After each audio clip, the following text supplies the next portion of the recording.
کې ستا ټوله زندگی ده، په قرآن کې ستا کامیابی ده، په قرآن ویلو کې په قرآن باندې عمل کول،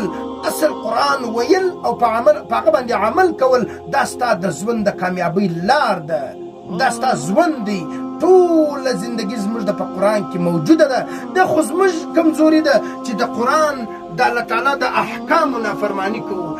ژوند نه کوو د الله تعالی پر حکمو باندې. اخر یو ورځ نه یو ورځ چې کوم دی هغه موږ له مرګ چې دی راځي، ذائقة الموت، جنازې روانې دي، دا ستا دپاره اشاره ده،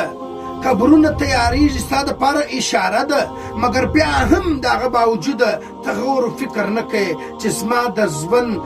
اصل چې کومه لار ده، آخرت چې زما د دې هغه د همیشه زندگی ده، بیا هم ته غور و فکر نه کوې چې اصل زما آخري منزل چې کوم دی هغه قبر دی او آخرت دی. بیا هم موږ د خپلو ګناو د خپلو اعمالو څخه چې کوم دی پر شا باندې تیار نه یو چې راسو.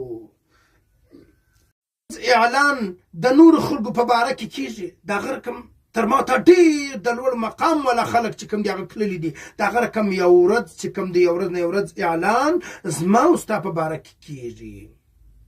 رسول الله صلی الله علیه وسلم په دې دنیا کې نه د مال سره محبت کاوي، د یو شي سره محبت نه کاوي. ولې حضرت عمر رضی الله تعالی عنہ رسول الله صلی الله علیه وسلم ته ویلې چې د الله رسوله، یو وخت دی پر چټای باندې بيدولو، د ورته چې د الله رسوله زه به ستا دپاره نرمه بستره راوړم. د الله حبیب ورته ویلې چې زه دې دنیا له په مثال د مسافر راغلی یم او پرته چې دې زه روان یم، دلته د نرمو بسترو او د هغه رقم